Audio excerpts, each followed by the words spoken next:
श्रीनिवास रामानुजन आज तक के सबसे बड़े मैथमेटिशियन, जिन्होंने ब्लैक होल्स के बारे में मैथमेटिक्स तब लिख दिया था जब ब्लैक होल्स नाम का शब्द हमारी दुनिया में था ही नहीं। तो उन्हें ब्लैक होल्स के बारे में जानकारियाँ कहाँ से मिली और कैसे मिली? आइंस्टाइन ऐसा कहा करते थे कि कोई कोई जानकारियाँ उनके माइंड में अपने आप आ जाती थी। कैसे आ जाती थी? क्या उन्हें एलियंस दिया करते थे? ऐसा आपने डिस्कवरी या हिस्ट्री टीवी पे एपिसोड देखा ही होगा, जहाँ पे वे लोग बात करते हैं कि क्या कोई एलियंस उन्हें जानकारियाँ देते थे। और रामानुजन जी के बारे में भी बात करते हैं कि उन्हें नामगिरी नाम की देवी जानकारियाँ देती थी। बाकी के भी लोग जिन्हें हम जीनियस कहते हैं, जैसे कि स्वामी विवेकानंद, निकोला टेस्ला, इन लोगों को भी ऐसे इन्फॉर्मेशन मिलती थी कि मानो दूसरी दुनिया के लोग इन्हें बताते हो। तो क्या सच में ऐसा था? क्या सच में इन सभी का कनेक्शन एलियंस के साथ था? इन सभी का कनेक्शन एलियंस के साथ जोड़ देना, इस बात में कोई लॉजिकल पॉइंट नहीं दिखता है, क्योंकि इन लोगों से पहले भी कई सारे जीनियस लोग आए हैं जो रहस्यमय तरीके से जानकारियाँ हासिल करते थे। तो क्या आप उन सब को भी एलियंस के साथ जोड़ दोगे? भले ही कोई लॉजिकल पॉइंट ना दिखे, लेकिन आप सबका कनेक्शन एलियंस के साथ जोड़ सकते हो, क्योंकि इन सब ने कभी ना कभी एलियंस से कांटेक्ट किया है। ये बात 100% सही है। लेकिन जिस तरीके से आपको इन सब के बारे में बताया जाता है, उनको देखकर मैं ये कहूँगा कि वे 50% सही बोलते हैं। बाकी का 50% इसलिए काट रहा हूँ क्योंकि आपको अच्छे तरीके से नहीं बताया गया है, और एक इम्पॉर्टेंट चीज़ के बारे में भी नहीं बताया गया है, जहाँ से ये सभी जीनियस लोग अक्सर जानकारियाँ हासिल करते थे। तो चलिए डिटेल में जानते हैं। पहले आप ये बताइए कि क्या आप एलियन सिर्फ उन्हीं को बोलते हो जो सिर्फ मटेरियल वर्ल्ड में एग्जिस्ट कर रहे हैं? यारो, ये एनर्जिकल दुनिया है, यहाँ पे सब कुछ एनर्जी है। इसके बारे में मैंने आपको पिछले वीडियो में ही प्रूफ के साथ बता दिया है कि साइंटिस्ट अपने आंखों से एटम्स के फंडामेंटल पार्ट को देख चुके हैं, जो एक एनर्जी वॉर्टेक्स है। इस मटेरियल वर्ल्ड में ही रियल वर्ल्ड एग्जिस्ट करता है, जिसे हम एनर्जिकल वर्ल्ड कहते हैं। उस एनर्जिकल वर्ल्ड में कई सारी एनर्जीज रहती है, जिसे हम स्पिरिट कहते हैं। आपके पास उन सभी स्पिरिट्स के साथ बात करने की क्षमता है, क्योंकि हो तो आप भी एक एनर्जी। आपके पास ऐसी क्षमता है कि आप किसी भी वर्ल्ड के एनर्जी के साथ, चाहे वो एनर्जी मटेरियल वर्ल्ड का हो या फिर एनर्जिकल वर्ल्ड का, आप किसी से भी कांटेक्ट कर सकते हो और आप उनसे कोई इन्फॉर्मेशन पा सकते हो। एग्जाम्पल के लिए आप विवेकानंद जी को ले सकते हो। इनके पास क्वांटम स्पीड रीडिंग पावर थी, जिसकी मदद से वो कोई भी बुक बिना खोले ही पढ़ लेते थे। असल में वो बुक के थ्रू उस बुक के एथर के माइंड के साथ कनेक्ट हो जाते थे, जिसके बाद उस बुक में क्या लिखा हुआ है वो सब जान जाते थे। लेकिन यहाँ पे प्रॉब्लम यह है कि हर बार स्पिरिट्स के साथ कनेक्ट नहीं हुआ जा सकता है, क्योंकि यहाँ उनकी भी मर्जी चलती है कि वो आपसे कनेक्ट होना चाहते हैं या नहीं। यानी कि हर बार आप स्पिरिट्स के साथ कनेक्ट नहीं हो सकते हो, और आप हर एक तरह की जानकारियाँ भी स्पिरिट से नहीं पा सकते हो। इसलिए कुछ जानकारियाँ हासिल करने में आपका मदद स्वयं ब्रह्मांड करता है। इस ब्रह्मांड में जितनी भी इंफॉर्मेशन है, चाहे वो बुक में स्टोर है, इंटरनेट पे स्टोर है, आपके माइंड में स्टोर है, या फिर दूसरे स्पिरिट्स के पास मौजूद है, वो सब इंफॉर्मेशन एक स्पेशल चीज़ से कनेक्टेड है, जिसे हम आकाशिक रिकॉर्ड कहते हैं। आकाशिक रिकॉर्ड इस ब्रह्मांड में मौजूद एक ऐसा लाइब्रेरी है जहाँ पे इस ब्रह्मांड की सारी इन्फॉर्मेशन मौजूद है। आपकी भी सारी इन्फॉर्मेशन वहाँ पे मौजूद है। आपका पास्ट कैसा था, आपका फ्यूचर कैसा होगा, ये सभी इन्फॉर्मेशन आकाशिक रिकॉर्ड में रिकॉर्डेड है। आकाशिक रिकॉर्ड कोई फिजिकल लाइब्रेरी नहीं है, ये दूसरी डायमेंशन में एग्जिस्ट कर रही एक ऐसा लाइब्रेरी है जहाँ पे कोई भी कभी भी एक्सेस कर सकता है और किसी भी तरह का इन्फॉर्मेशन पा सकता है। इन सभी बातों से मेरा मतलब यही है कि आकाशिक रिकॉर्ड इस ब्रह्मांड में मौजूद सभी तरह की नॉलेजेस का कोर है। भविष्यवाणियाँ करने की शक्ति बहुत किसी ने हासिल किया है, लेकिन क्या आप जानते हो, भविष्यवाणियाँ करने की शक्ति तब तक कोई हासिल नहीं कर सकता है जब तक आकाशिक रिकॉर्ड जैसा कोई चीज़ ना हो। आकाशिक रिकॉर्ड में सभी लोगों के भविष्य के बारे में इंफॉर्मेशन होता है। लोग इसी चीज़ में एक्सेस करके भविष्यवाणियाँ करते हैं। इसका मतलब यही है कि आकाशिक रिकॉर्ड सच में एग्जिस्ट करता है।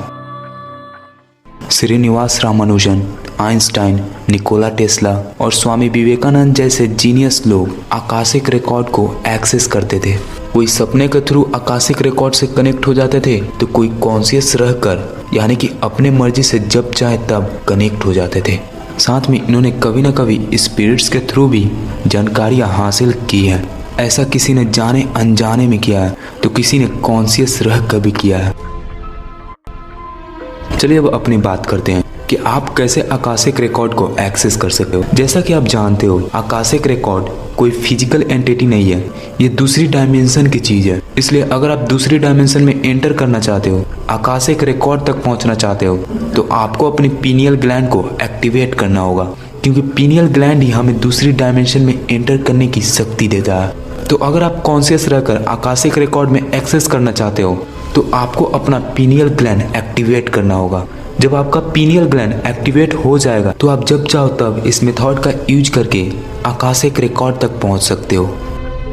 ट्रांस चैनलिंग, इस मेथड में आपको मेडिटेशन करते वक्त उन घटनाओं को अननोटिस करना होता है जो आपके आसपास हो रहा होता है, यानी कि आपके आसपास क्या हो रहा है इन सब को अननोटिस करके आपको अपने दोनों आंखों को सेंटर की ओर यानी कि तीसरी आंख की ओर पॉइंट करके एक गहरे स्टेट में जाना होता है, जिसके बाद आप आकाशिक रिकॉर्ड को एक्सेस कर पाते हो।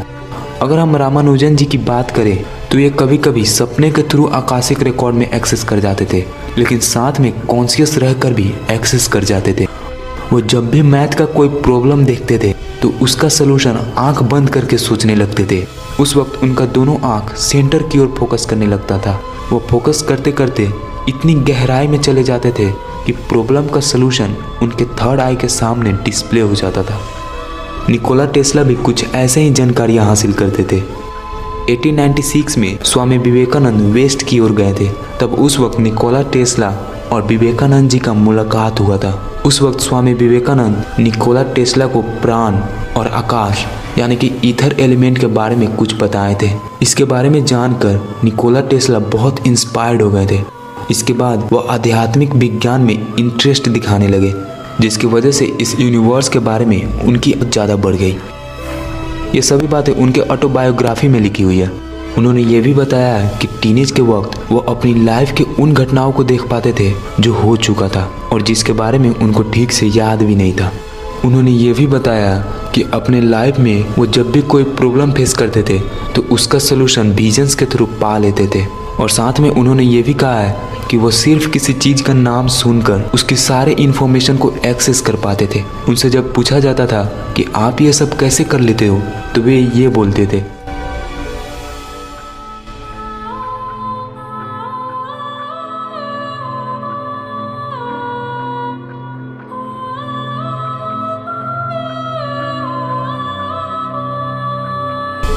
यहाँ पे वो जिस कोड के बारे में बात कर रहे हैं उसे अगर हम आध्यात्मिक विज्ञान की मदद से समझें तो वो और कुछ नहीं बल्कि आकाशिक रिकॉर्ड है।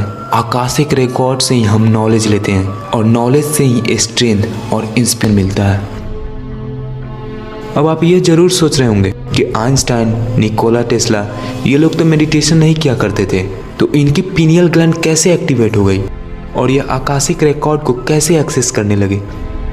तीसरी आंख को सिर्फ मेडिटेशन के द्वारा ही नहीं खोला जा सकता है, बल्कि जीवन की कठिन परिस्थितियां भी होती हैं जो कुछ लोगों को जागरूक बना देती है, उनकी तीसरी आंख खोल देती है। इसलिए अगर आप इनके तरह आकाशिक रिकॉर्ड को एक्सेस करना चाहते हो तो आपको अपना पीनियल ग्लैंड एक्टिवेट करना होगा। उसके बाद आप भी किसी किसी चीज़ का नाम सुनकर उसके बारे में नॉलेज इकट्ठा कर सकते हो। हो सकता है कि उस वक्त कोई बड़ी प्रॉब्लम का सलूशन आप आसानी से ना ढूंढ पाओ, तो उस वक्त उसका जवाब पाने के लिए आपको इन स्टेप्स को फॉलो करना होगा। सबसे पहले आपका जो प्रॉब्लम है उसे माइंड में सेट कर लेना है। फिर कोई मेडिटेशन टेक्निक जैसे कि ट्रांस चैनलिंग मेथड का यूज करना होगा। इस मेथड को यूज करने से पहले आपको अपने आप को टोटली रिलैक्स फील करवाना होगा। फिर आंख बंद करके आपको अपने तीसरी आंख की ओर फोकस करना होगा। अपने आसपास हो रही चीजों को अननोटिस करके अपना पूरा फोकस तीसरी आंख पर करना होगा। फिर आप ध्यान की गहराई में चले जाओगे, जिसके बाद आप आकाशिक रिकॉर्ड को एक्सेस कर सकते हो।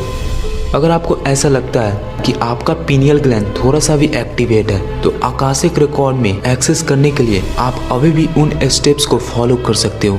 आपको प्रैक्टिस करते रहना होगा, फिर आप एक दिन जरूर कामयाब हो जाओगे। वैसे आपको क्या लगता है, मैं आपको सिर्फ आत्मज्ञान की राह पे चलने की सलाह क्यों देता हूँ? सिर्फ सुपर नेचुरल पावर्स पाने के लिए? ऐसा बिल्कुल नहीं है। अगर आप क्यूरियोसिटी ज़्यादा रखते हो, इस ब्रह्मांड के बारे में जानने की इच्छा रखते हो, तो आप आत्मज्ञान की राह पे चलकर इस ब्रह्मांड के बारे में सब कुछ जान सकते हो।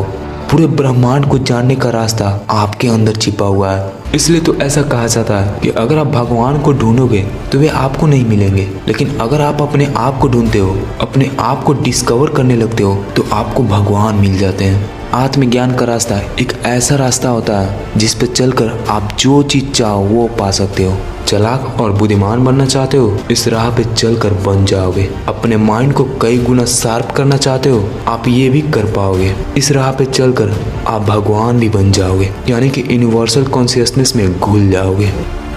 निकोला टेस्ला, आइंस्टाइन, रामानुजन, ये सब लोग स्पिरिचुअली डेवलप थे। इन लोगों ने जिंदगी में इतनी परेशानियां झेली थी और किसी पार्टिकुलर फील्ड में ये लोग इतना ज़्यादा एक्सपर्ट बनने की कोशिश करते थे कि उन्हें ये सब कुछ स्पिरिचुअली डेवलप कर दिया। इससे आप ये बात तो नोटिस कर ही सकते हो कि कोई भी जीनियस नहीं बन सकता है जब तक वो स्पिरिचुअली डेवलप ना हो जाए। अगर आप किसी पार्टिकुलर फील्ड में जीनियस बनना चाहते हो तब तो आप बन ही जाओगे, लेकिन क्या आप जानते हो आप हर एक फील्ड में जीनियस बनना डिजर्व करते हो, क्योंकि आप में ये काबिलियत है। आप लेजेंड बनना डिजर्व करते हो, और ऐसा आप तभी कर पाओगे जब आप आत्मज्ञान की राह पे चलोगे। एक इम्पॉर्टेंट बात है जो आपको बताना चाहता हूँ, मेरे चैनल का कम्युनिटी टैब खुल चुका है, तो इससे पहले देर हो जाए हमें इससे फ़ायदा लेना स्टार्ट कर देनी चाहिए। फ़ायदा लेने के लिए आपको यहाँ पे डेली किसी पार्टिकुलर टाइम पे विजिट करना होगा। यहाँ पे मैं ऐसे पोस्ट शेयर करूँगा जो आपके सोच को बदल देगी, आपको जागरूक बना देगी। आप यहाँ पे डेली विजिट करते रहना, ठीक है ना। दावे के साथ बोल रहा हूँ, उन पोस्ट से आप पहले से भी ज़्यादा स्ट्रॉन्ग बन जाओगे। आपने अभी तक हमारा चैनल सब्सक्राइब नहीं किया तो अभी सब्सक्राइब करें और बेल आइकॉन को क्लिक करके हमारी लेटेस्ट वीडियोस के बारे में अपडेट